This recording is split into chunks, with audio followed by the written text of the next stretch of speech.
สบายดีอย่าไม่ความรู้กับทุกท่านนะเมื่อนี้หลายท่านอาจจะมีปัญหาเกี่ยวกับเรื่องสุขภาพเป็นความดัน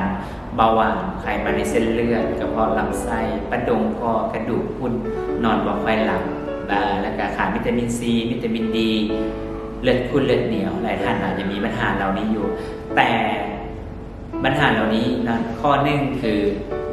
ว่าเขามีความเครียดนะความเครียดเนี่ยก็จะส่งผลให้ภายในเขาบอกซ้ำโดยที่บ่รู้ตัวและสองก็ว่าเลือดจะเป็นกรดแล้วพอเป็นกรดแล้วเขาแอบมันโอกาสที่จะเป็นโรค NCD คือเบาหวานมะเร็งความดันไขมันในเส้นเลือดต่างๆที่จะเกิดขึ้นกับเขาวันนี้ถ้าท่านรู้แล้วก็อย่าไปเครียดนะให้ในอารมณ์สบายข้อ2ก็ว่าการกินนะการกินเนี่ยคือเขาสลายจะมากินซีนนั้นถ้าสัตว์ที่เลี้ยงลูกด้วยนมเนาะเซลล์มันจะเข้ากันกับเขาเวลากินเข้าไปแล้วนะมันจะไปดึงไขมันสะสมเข้าไปในเส้นเลือดพอสะไปโดนๆนะเวลาตอนสุขภาพแข็งมันจะเกิดอย่างขึ้นเวลาเท่าเนาะจะเป็นความดันเบาหวานเนาะหลายๆโรคที่ตามมาแล้วก็โรคกระเพาะลำไส้โรคกระดูกพรุนเนาะมันเกิดจากสาเหตุที่เรากินซีนนั่นเองประดงคอ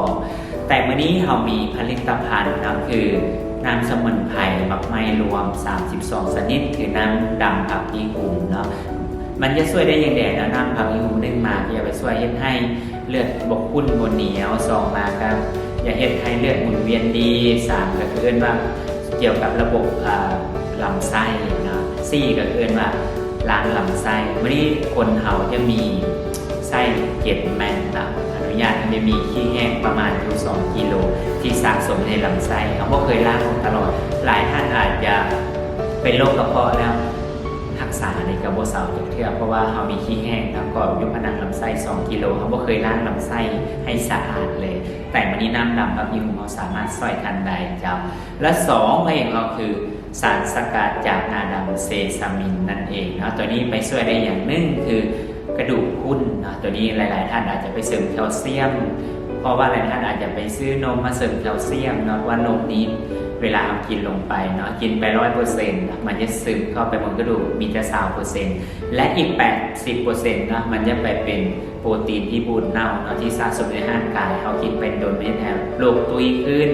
สะสมขึ้นแล้วยังให้เป็นโรคมะเร็งเต้านมและก็มะเร็งลำไส้นั่นเองและก็ยังให้กระดูกพรุนเนาะถ้าวันนี้ท่านใดที่อยากเสริมแคลเซียมนะคะคือว่า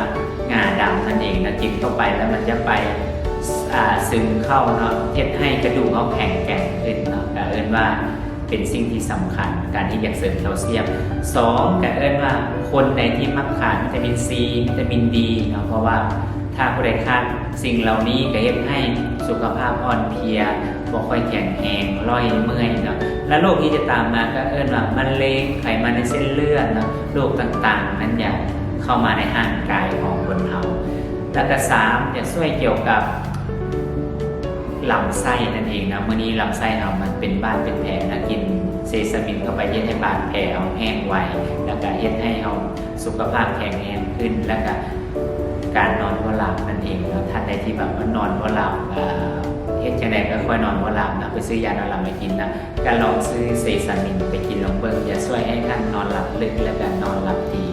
การสิ่งที่ได้ว่ามานี้ท่านใดที่มีปัญหาเหล่านี้อยู่เนาะก็สามารถที่อินบ็อกซ์สอบถามได้เจ้าเพราะว่าวันนี้เราต้องป้องกันไว้ก่อนนะอย่ารอให้มันเป็นถ้ามันเป็นแล้วเอามีเงินเท่าไรก็บ่สามารถที่จะมารักษาได้เนาะการสุดท้ายนี้ถ้าท่านใดสนใจก็สามารถอินบ็อกซ์สอบถามได้เจ้าสุดท้ายนี้ก็สบายดี